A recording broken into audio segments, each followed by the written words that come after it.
Fala galera da M1, tudo certo com vocês? Então é o seguinte, nós vamos trabalhar agora com gráficos, nós estamos vendo funções, depois nós vamos juntar tudo, gráficos e funções. Vamos olhar com calma então essa questão dos gráficos.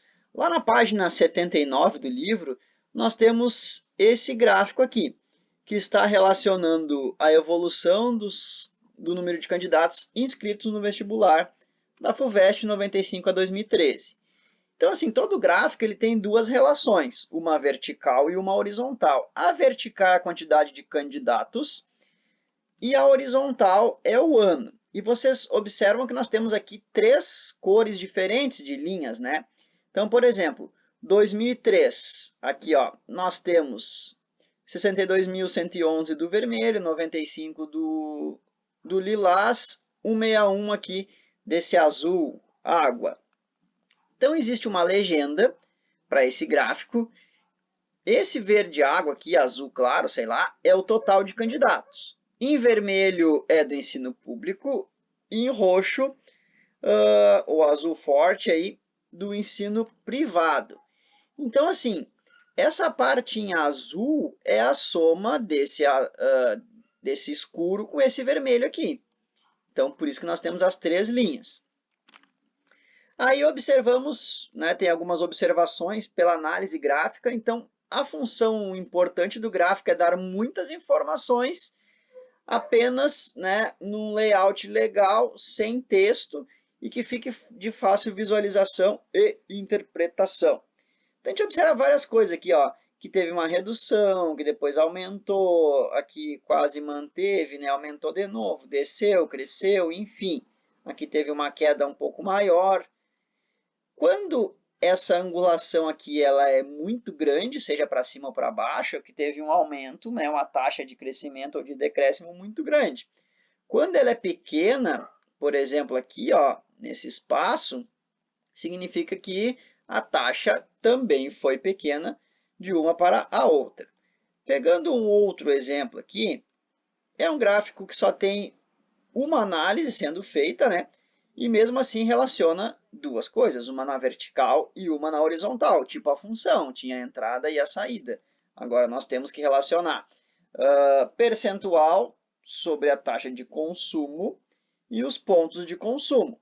Aqui o título do gráfico é Distribuição do consumo doméstico de água. Então, como que as pessoas estão utilizando a água nas suas casas? Bacia sanitária, lá no vaso, né? Dando descarga 30% da água, 28% é para tomar banho, 17% na pia de cozinha, 9% na máquina de lavar roupa, 6% no lavatório, 6% no tanque, 5% na máquina de lavar louças. Então, nós temos um outro tipo de gráfico aqui. Vem a questão dos exercícios, mas antes de realizarmos o exercício, vocês vão fazer aí, eu separei aqui alguns gráficos relacionados à Covid-19. Por que temos que ficar em casa então? É o seguinte, esse gráfico aqui já é bem conhecido de vocês, aparece bastante nos jornais, que ele mostra, né, sem medidas de controle, sem fazer o isolamento social, como que seria a quantidade de infectados e fazendo o controle social. O que nós observamos assim? Aqui embaixo nós temos o tempo desde o primeiro caso e aqui nós temos o número de casos. Quando se tem um controle, a gente observa que o tempo é muito maior para que as pessoas se contaminem. Observam aqui, ó, nós temos aqui até mais do dobro do tempo, né? Aqui seria a metade do grande e aqui nós estamos antes da metade do grande, ou seja, aqui a contaminação ela acontece de forma muito rápida, ou seja, são muitos casos. E aqui nesse outro gráfico ela acontece mais lenta. O que isso significa? Que ela acontecendo de forma mais lenta, essa contaminação, existe essa linha chamada capacidade do sistema de saúde. Então aqui ó, a gente observa que tem poucos casos que o sistema de saúde não vai dar conta de atender. Ou seja, todos os infectados que precisarem de assistência médica terão vagas nos hospitais, né, leitos, para que sejam atendidos. Quando não se faz o controle, as pessoas se contaminam, só que é uma quantidade muito grande num tempo muito pequeno. Ou seja, não se tem estrutura suficiente no sistema de saúde para que se atenda a todas essas pessoas. Observa-se aqui, ó, mais da metade disso, teria que fazer um cálculo aí, mas olhando, né, mais da metade das pessoas ficariam sem atendimento. Então, sem fazer medida de controle, inicia e se termina o ciclo do vírus muito rápido. Porém, fica sem assistência à saúde. Fazendo um controle, o ciclo de contágio ele fica maior, assim, fica mais tempo, né, até que todas as pessoas se contaminem. Se vocês observarem aqui, esse gráfico mais rebaixado aqui, mais gordinho, ele tem quase a mesma quantidade, ou a mesma, desse outro gráfico maior. A diferença é que aqui fica mais espalhado, fica mais achatado, e as pessoas vão ter acesso mais ao sistema de saúde. Olha só, como é que eu sei que essas pessoas vão se contaminar e depois vai? Onde é que se tira isso? Através de funções e análises de outros países ou de outras doenças. Então aqui, ó, nós temos alguns gráficos de 50 dias de contaminação. Então o Brasil ainda estava no início aqui, ó, crescendo o número de casos. E a China já tinha estabilizado, ou seja, todos os países estão crescendo e vão crescer.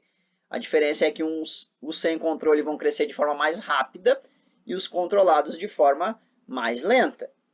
Então aqui de novo nós temos o mesmo gráfico, né, número de pessoas infectadas, e aqui o tempo a partir do primeiro caso. Novamente a gente observa que se estende mais, né, a quarentena precisa ser muito mais longa para que dê tempo de todas as pessoas que precisarem do sistema de saúde possam ser atendidas.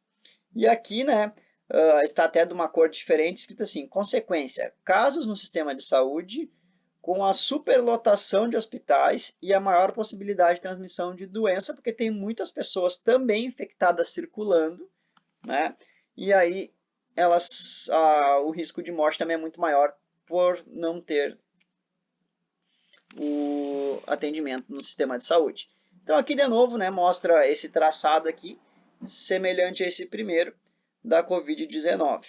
Então a ideia realmente é que as pessoas façam quarentena e respeitem, né, a Organização Mundial da Saúde. E um caso também que tem que ter muito cuidado, por isso que mesmo quando retornarmos às aulas e às atividades normais, tem que continuar tendo muito cuidado, porque pode acontecer do chamado rebote, tá? Quando se tem um controle de quarentena, pode acontecer dele diminuir e se as pessoas não se cuidarem, ele novamente acontecer.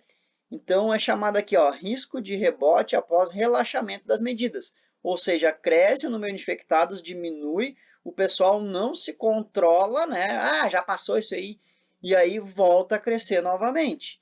Então, por isso que a gente observa que lá no Japão as pessoas têm um cuidado muito, muito grande com a questão da saúde, justamente para que não haja contaminação e não exista esse risco de rebote. Aparece aqui em vários gráficos aqui de vários sites, né?